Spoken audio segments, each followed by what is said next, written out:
ఎలక్షన్లు అయిపోయాయి. దాదాపుగా 6 నెలలు దాటింది.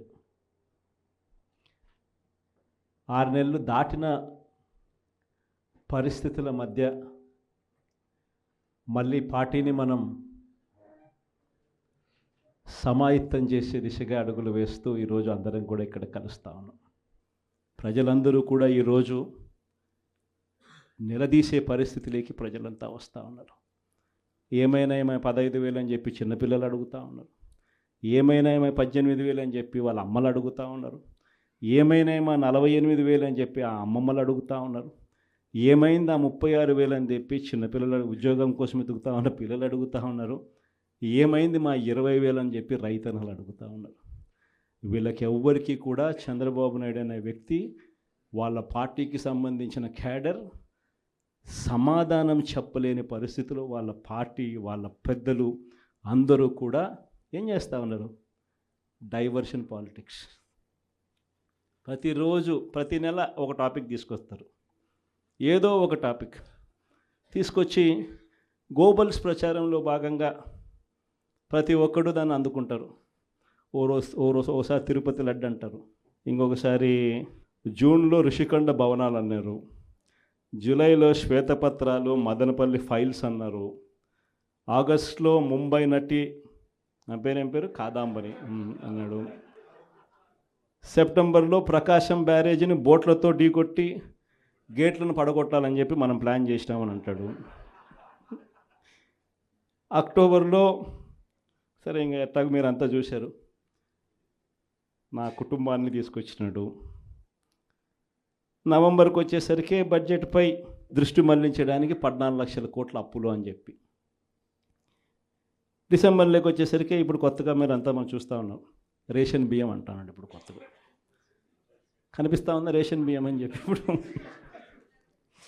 నాకు నిజంగా ఆశ్చర్యం అనిపిస్తుంది ఆ రేషన్ బియ్యం కథలీలు చెప్తా ఉన్నప్పుడు. ప్రభుత్వంలో ఎవరున్నారు అని, ప్రభుత్వంలో మనమున్నామా, ప్రభుత్వంలో వాళ్ళు ఉన్నారా అని నాకు అర్థం కాల. 7 నెలలు అయిపోయింది, దాదాపుగా 6.5 నెల అయిపోయింది వాళ్ళ ప్రభుత్వం వచ్చి. 6.5 నెల 7 నెలలు అవుతూ ఉంది వాళ్ళ ప్రభుత్వం వచ్చింది. ఎమ్మెల్యేలు వాళ్ళు, మంత్రులు వాళ్ళు, కలెక్టర్లు వాళ్ళు, జాయింట్ కలెక్టర్లు వాళ్ళు, పోలీసులు వాళ్ళు, ఎంఆర్ఓలు వాళ్ళ అధికారులే, చెక్ పోస్టులు వాళ్ళవి, అన్నీ వాళ్ళవే. ఇవన్నీ దాటుకొని మళ్ళీ పోర్టుకు వచ్చింతే పోర్టులో కస్టమ్స్ అధికారులు, పోర్టులో సిఐఎస్ఎఫ్ పోలీసులు, ఇవన్నీ కూడా వీళ్ళు పొత్తులో ఉన్న కేంద్ర ప్రభుత్వం మనుషులు. మరి ఇవన్నీ దాటుకొని ఏదైనా మెటీరియల్ బోటులోకి పోగలుగుతుందా? ఆశ్చర్యం ఏమిటంటే ఈయన పోయిన బోటు పక్క బోటే ఫైనాన్స్ మినిస్టర్, ప్రస్తుత ఫైనాన్స్ మినిస్టర్ పయ్యావుల కేశవ్ వాళ్ళ సొంత వియ్యంకుడిది, శ్రీనివాసరావు గారిని సొంత వియ్యంకుడిది, పట్టాభి రైస్ ఎక్స్పోర్ట్స్. ఆయన ఎక్స్పోర్ట్ చేస్తున్నాడు పక్కన, అదే పోర్ట్లోనే పక్కన. అడిగిపోడు దీంట్లోకి వచ్చి మాట్లాడతాడు.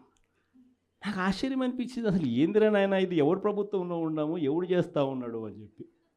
వైఎస్ఆర్సీపీలో మన కార్యకర్తలు మనోళ్ళందరూ వ్యవస్థీకృత నేరాలంట. అసలు వ్యవస్థీకృత నేరాలు చేస్తూ ఉండేది ఎవరు? చేస్తూ ఉండదు వాళ్ళు, చేసింది వాళ్ళు, మన మీద ఏళ్ళెత్తి చూపిస్తూ ఉంటారు. నిజంగా ఇవన్నీ చూసినప్పుడే అసలు ఎందుకు జరుగుతూ ఉన్నాయి ఇవన్నీ అని చెప్పి చూస్తే, రైస్ ఎక్స్పోర్ట్స్లో ఆంధ్ర రాష్ట్రం, ధాన్యం ఎక్స్పోర్ట్, బియ్యం ఎక్స్పోర్ట్స్లో ఆంధ్ర రాష్ట్రం నెంబర్ 1గా ఇప్పుడు నుంచి కాదు, దశాబ్దాలుగా మనమే నెంబర్ 1.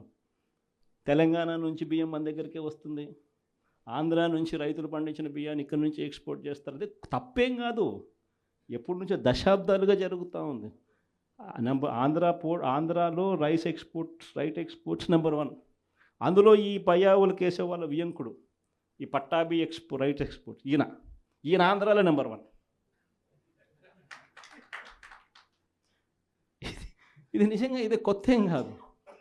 ఎందుకనంటే ఇది ఎప్పటి నుంచో జరుగుతూ ఉండేది. బియ్యం అని రైతులు పండిస్తూ ఉన్నారు, రైతులకు గిట్టుబాటు ధర రావాలి, రైతులకు మంచి రేటు రావాలి అని అంటే ఎక్స్ట్రా పండించిందంతా రైతులు ఎక్స్పోర్ట్ చేసుకుంటూ ఉన్న సాంప్రదాయం ఎప్పటి నుంచో జరుగుతూ ఉంది, జరుగుతూ ఉంది. అయితే దీన్ని ఎలా ట్విస్ట్ చేస్తూ ఉన్నారు అనేది ఇప్పుడు ఆశ్చర్యం. మన ప్రభుత్వంలో డీలర్ల వ్యవస్థను మనం పక్కన పెట్టి ఇంటి వద్దకే బియ్యం సప్లై కింద మనం MDUs తీసుకొచ్చి, మొబైల్ డిస్పెన్సింగ్ యూనిట్లను తీసుకొచ్చి ఇంటి వద్దకే బియ్యం సప్లై తీసుకుపోయినాం. మొట్టమొదటిసారిగా మనం బియ్యం క్వాలిటీని పెంచినాం. మధ్యస్థు సన్నకార బియ్యం ప్రమోట్ చేసినాం, ఇవ్వడం. స్వర్ణ బియ్యం అని తీసుకొచ్చి సాటెక్స్ చేసి 800 కోట్ల సంవత్సరానికి అదనపుగా ఖర్చు పెట్టి బియ్యంలో నూకల శాతం తగ్గించి సాటెక్స్ చేసి ప్రజలకు మంచి బియ్యం, తినగలిగిన బియ్యం ఇస్తే వాళ్ళు ఎదురు అమ్ముకునే పరిస్థితి ఉండదు అని చెప్పి దానికి ఫుల్ స్టాప్ పెట్టే కార్యక్రమం చేసింది ఎప్పుడైనా జరిగిందేనంటే అది ఒక్క వైఎస్ఆర్సీపీ ప్రభుత్వ హయాంలోనే జరిగింది. ఈరోజు వీళ్ళు ఏం చేస్తూ ఉంటారు? ఈరోజు ఒక పద్ధతి ప్రకారం ఫస్ట్ ఇంటి వద్దకే బియ్యం ఆపేసినారు. వాళ్ళకి ఇచ్చే బియ్యం ఇంతకుముందు మనం సాటెక్స్ చేసి మంచి క్వాలిటీ బియ్యం మనం ఇస్తూ ఉంటే, మధ్యస్థ సన్నకార బియ్యం సాటెక్స్ చేసి మనం ఇస్తూ ఉంటే ఈరోజు లేదు. ఈరోజు నిర్వీర్యం చేశారు. చేసి వీళ్ళు ఇవన్నీ చేస్తూ ఉండి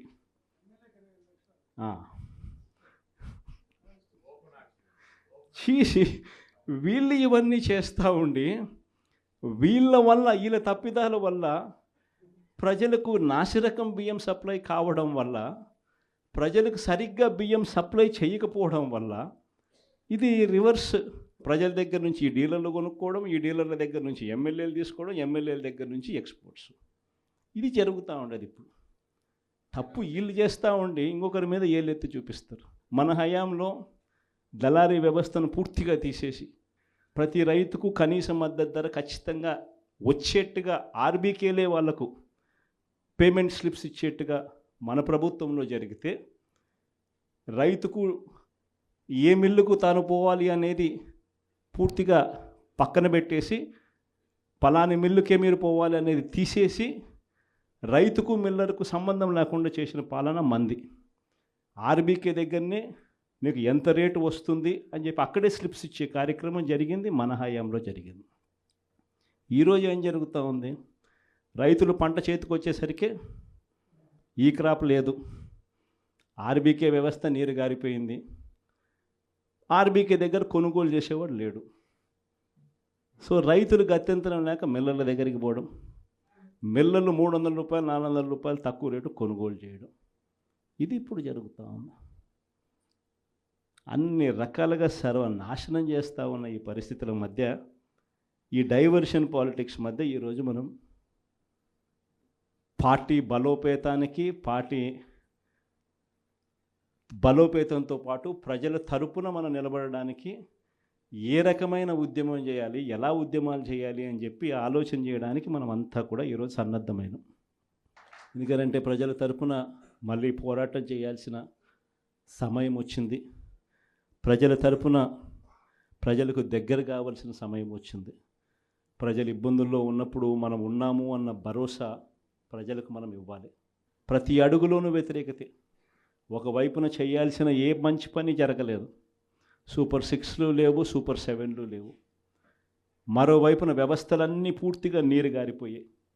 విద్యారంగం కానీ, వైద్య రంగం కానీ, వ్యవసాయ రంగం కానీ, డోర్ డెలివరీ కానీ, గవర్నెన్స్ కానీ. మరోవైపున చూస్తే బాధుడే బాధుడు. కరెంటు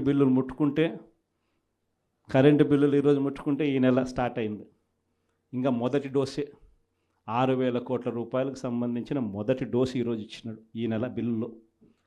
నవంబర్ నెల బిల్లు, డిసెంబర్ నెల బిల్లు, ఏ ఇంటికి వెళ్ళి కరెంటు బిల్లు ఎంత అని చెప్పి తేడా అడిగితే ప్రతి ఇంట్లో కూడా తేడా కనిపిస్తుంది.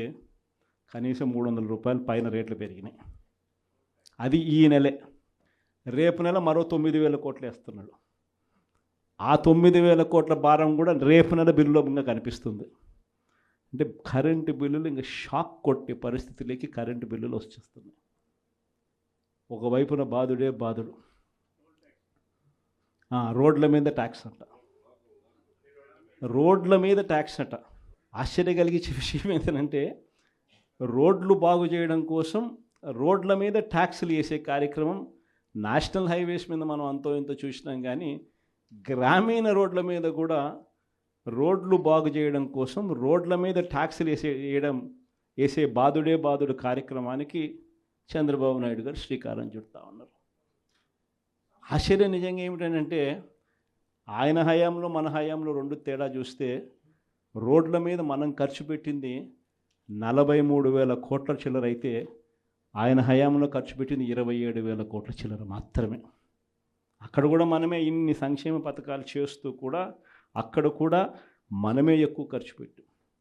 ఈరోజు చంద్రబాబు నాయుడు గారి హయాంలో సంపద సృష్టి అని అంటే దాని అర్థం బాదుడే బాదుడు. ఇది చంద్రబాబు నాయుడు హయాంలో డెఫినిషన్ సంపద సృష్టికి సంబంధించి.